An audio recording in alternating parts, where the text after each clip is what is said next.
Initiating system 1.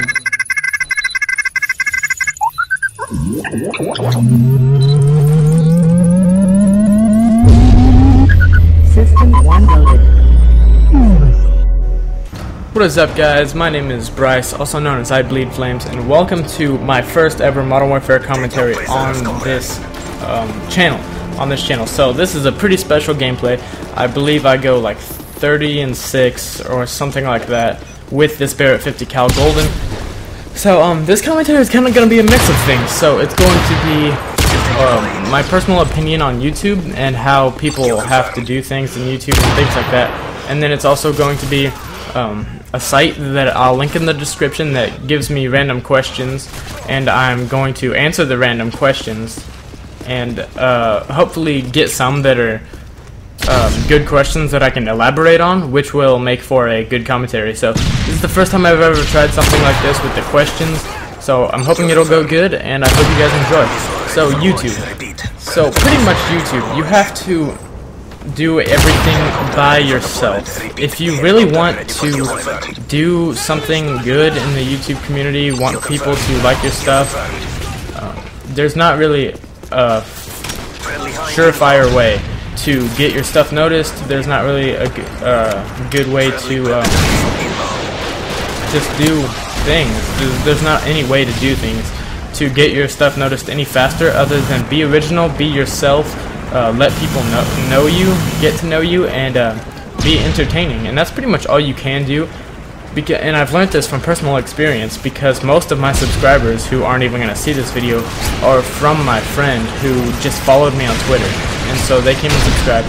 Before that, I had about 10 subscribers, and so I only get like 20 views per video, but I have 100 subscribers, which is why I made this new channel. But I'm not going to make another channel even though I have all these inactive subs. I'm hoping they just unsubscribe one day, because I like this channel. I'm going to stick with it, and hopefully this one just works out a little bit better than my last one did.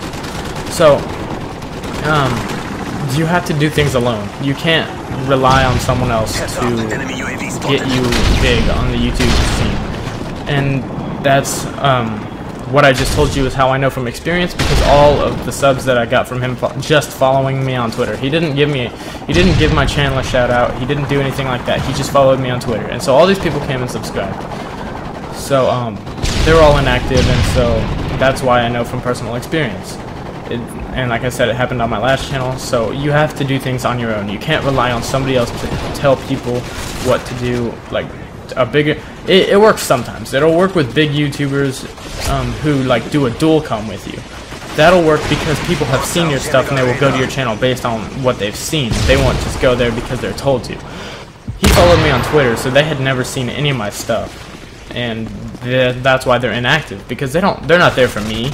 They're there because they know somebody told them to, and they like the person who told them to. So you have to do things alone. You have to build your own sub base. You have to be original. You have to be funny. You have to do things on your own. You can't. I'm with a network called Mw3, and Mw3 is a really nice little network. We can't partner. We can't do stuff like that, but we do hire directors, and so these directors, they just put up videos on Mw3, and Mw3's videos get like 100 to 200 views, and so I'm trying to grow through that, through Mw3. I'm trying to grow through that and my own channel. So basically why it works through Mw3 and not someone else's, because they are seeing your video. They're seeing your video that hopefully is on your own channel, and they would have seen, and they're there because they liked that video. They're there because they saw you, they saw the link in the description, they clicked on it, and they went and subscribed because they actually liked your video. They didn't go subscribe to your channel because it's up on Mw3. They went and subscribed because they saw your video. And that's what you need to do. You just need to get your videos out there. You don't need to get your name out there. You don't need to get your logo out there. You need to get your name. You need to get your videos out there. You need to get your stuff out there. You need to entertain more people. And how you do that, I don't know. If I knew that, I would tell you. If I knew how to get more views, I would do it myself. If I knew all of this stuff, I would do it. Because I feel like if I had the chance, if I could actually get a big audience, if I could get 1,000 views per video, I feel like people would like my videos. I feel like they would. I feel like I can be a pretty entertaining person when I get the chance to. So, yeah, that's pretty much all I have to say on YouTube. Just, you have to do things by yourself. You can't just expect to get big. You can't just expect someone else to get you big. You have to do it by yourself. You have to get your stuff out there. You have to get what you're doing noticed. And like I said, don't know how to do that. If I did, I would tell you. Don't know. I would gladly tell the world how to do it, but I myself don't even know. So I got this random questions. It's called the conversation topic generator, and that's kind of good because I need to have a conversation with myself. That's what commentating is, and I'm a commentator, so I'm going to have a conversation with myself. And so, first random question is, what was your least favorite subject in school? And since I'm still in school, it's what is your least favorite subject in school? And so my least favorite subject in school is probably either science or math. And there's not really a specific reason for this. It's just the fact that I don't like math. I don't get it as easily as I get other subjects. It just doesn't come to me as easily. And with science, I'm just bored of science. I'm good at science. I take the advanced science classes. I'm good at it. Sometimes it interests me, but most of the time it doesn't. It's bland. The teachers don't make it interesting for me, and that's why it's hard for me to learn science. So, yeah. Do you like to cook? I actually do like to cook.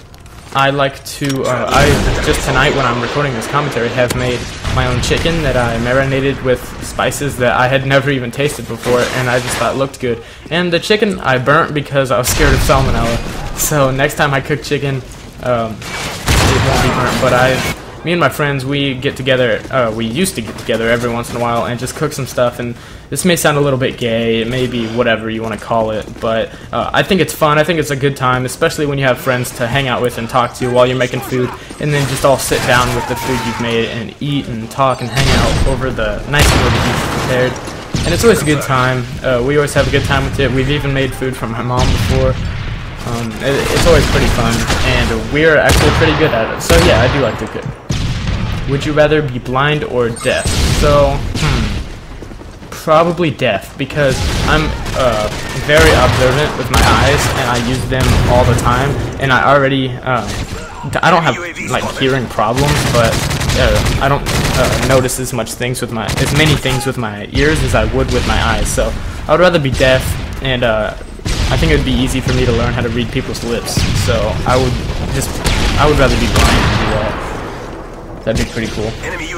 What's better, having high expectations or low expectations? I'm gonna say low expectations, because if you have low expectations, you can't be as disappointed in something. If you have high expectations and then it's not as good as you expected, then I mean, you're happy, obviously. However, if you do have high expectations and it's better than you thought it was going to be, then you're that much more thrilled. And whereas when you have low expectations and it's good, you're just kind of like, alright, this is pretty cool. Whereas when you have high expectations, you're like, oh my god, this is amazing. So, but I would rather have low expectations. Where did I grow up? I actually grew up in a couple small towns and a bunch of places around Kansas. I don't really remember most places. I know I knew I lived in Kansas City a little bit, and a city called Ottawa. I don't know if that's a well-known place outside of Kansas. I don't think so. But I've lived in 2 small towns, so I'm about at the end of this commentary, so I hope you guys enjoyed. If you did, leave me a like, favorite, and leave me some comments. I never get comments on my videos, and I always like to read them and reply to you guys, so leave me some comments, and I'll see you guys next time, so peace.